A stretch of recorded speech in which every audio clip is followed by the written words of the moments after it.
welcome to week 3 of the Broken Road Quilt Along. Have you been posting online? I hope so, because everybody wants to see what fabrics you've chosen and the progress that you're making. When you post online, make sure that you use the hashtag Broken Road QAL, and then also add @Inquiring Quilter, and that will notify me of your post so I can come see. In previous weeks, the first week, we concentrated on fabric selection and cutting. I did make a comment that if you did not want to use the 2 at a time method for making your half square triangles, like if you're using less fabrics and it's not going to be as scrappy, you might as well make it faster by making, say, 8 at a time. Go to my the videos on my YouTube channel about half square triangles and decide which method you want to use, and then download my free cutting guide so that you can do the conversions and figure out not only what size squares you want to cut with a different method, but also if you need additional yardage or not. So that was week 1. In week 2, we discussed how to make half square triangles, which I'm sure you've made a bunch of times, but I did share my tips and tricks for getting them to come out to be the right size. So if you haven't gotten to that part yet, make sure you check out week 2's video.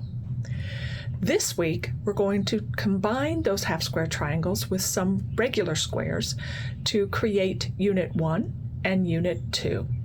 Real quick, before you start making Unit 1 or Unit 2, make sure that you take the time to measure and trim your half square triangles to the size indicated in the pattern. That's important before you move forward. To make Unit 1, you need to lay out 1 half square triangle like this, 1 background square, 1 colored square, and another half square triangle pointed this particular direction. If you're making this version, this unit will be, for example, all red or all blue. If you're making the scrappy versions, it will be a combination of various colors, just like the one I'm showing here. So lay them out like so. And then what I do is I lay out a sample one, and then I take it over to my sewing machine using this tray. And the tray allows me to keep things organized so that I can sew things together and I don't get things twisted around the wrong way. So in this case, I'll lay out the half square triangle and the background square, and then I would fold them over onto each other, pin, and then sew my 1/4 inch seam. So you sew the unit together in rows, and then the same here, I would lay the 2 squares out like that, half square triangle on this side and the colored square. I would lay the half square triangle on top of the colored square and pin immediately so I don't accidentally end up twisting or sewing on the wrong side or something like that. Then you, as far as pressing, I press my seams open. However, if you're going to press to the side, my recommendation is that you press away from the half square triangles. So in this case, you would press that way, and over here, you would press that way. That gives you opposing seams. That also is the natural direction that your half square triangle wants to be pressed. So that helps you protect the points. Once you have the 2 rows sewn together, you'd flip one on top of the other like this. It is critical that you match this seam here. Again, since I press open, I just make sure that the seams are aligned by doing exactly this, by kind of flipping them open like that. And then I would pin right here.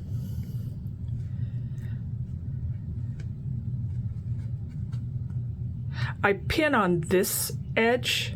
I pin this edge down because as I'm going to sew, that would be the thing that wants to flip on the back. So I want to make sure that's not going to flip. Then I would also pin at the end. Sometimes I don't pin, but typically I do. just to make sure that the end doesn't kind of draw up and not align once I get it sewn. And then I pin at the beginning, or I just hold it as I put it under the sewing machine. Anywhere after you're done pinning, you sew 1/4 inch down along here. And then you press, and you'll end up with this. And again, I pressed open, so my seam is open here. But if you'd pressed to the away from the half square triangles, the seams would be this direction, these seams would be that direction, and they would nest. And then as the final seam, you could either press it down towards this dark or press it open as I have done. It is up to you. This is unit 1. After you're done making it, make sure you measure and trim or re-sew as needed to have it come out to be the size shown in the pattern. Also in the pattern, it will tell you how many of these unit 1s to make. Again, you might be told to make, like say 100 or something, unit 1s if you're making scrappy version that's all colors, or you might be told to make, say, 50 reds and 50 blues if you're in this. Now 50 is not the right number and 100 isn't the right number. The right number's in the pattern. But just know that if you're making it basically a 2-color quilt instead of a multicolor, you're going to be making so many of them in the red and so many in the blue. So that is unit 1. Unit 2 follows a similar pattern, only this time, let's see. Yeah, there we go. Okay, so this time you need 2 half square triangles and 2 background squares. And you need to lay them out as shown here. Again, if you're pressing you sew it together in rows. And if you're pressing to the side, then you press away from the half square triangle and away from the half square triangle down here. And then you'll get opposing seams. I press open.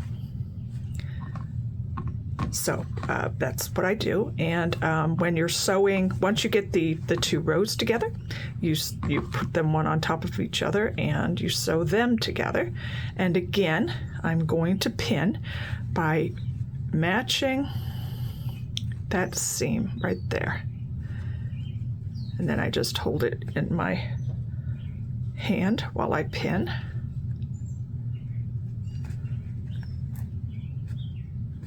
And again, I'm pinning this seam allowance and not the other one, because on the back, this is the one that's going to catch as you're sewing. Then you can pin at the top and pin at the bottom if you want, and then you would sew 1/4 inch along here. And as you're sewing, you're looking for this point here to be 1/4 inch in. That's so that your points will be preserved. And hopefully that's, if you've done your half square triangles correctly, that's what will happen. Once you get it sewn, you press. I've pressed open. And this is what it will look like when it's sewn. This is unit 2. Once you get the unit sewn, make sure you, once again, measure it and trim it as needed, or re-sew to make your unit 2 the size indicated in the pattern. Also in the pattern, just like unit 1, it will tell you exactly how many you need to make. If you're making a 2-color one, then I believe blue goes here and red goes there. But make sure you follow the illustration in the pattern and it will tell you, and you'll be making all of them in that particular way if you're making a 2-color. If you're making a multicolor one, then you mix up the colors however you want. So that is units 1 and 2. Next time, we will take these units and combine them together to make our block. So that's your week's assignment, to sew your unit 1s and your unit 2s. If you are not quite there yet, then take this week to make your half-square triangles. And please post your progress on social media, because that really encourages all of us to try to keep up with the quilt along. Again, next week, I will meet you here on Thursday, and we will discuss my tips and tricks for putting together the blocks. After that, we meet only one more time, and that will be I'll show you how to assemble your quilt top. So I hope you're keeping up, but there'll be plenty of time at the end to catch up if you're not.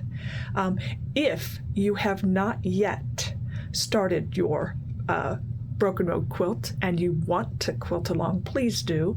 I have a link in the video description that where you can sign up for a special newsletter, which will alert you when my videos come out, but also it will provide you instantly with a discount in my shop that you can use to buy either the larger version of Broken Road, which comes in 3 sizes, lap, twin, and queen, I think, or lap, double, and queen.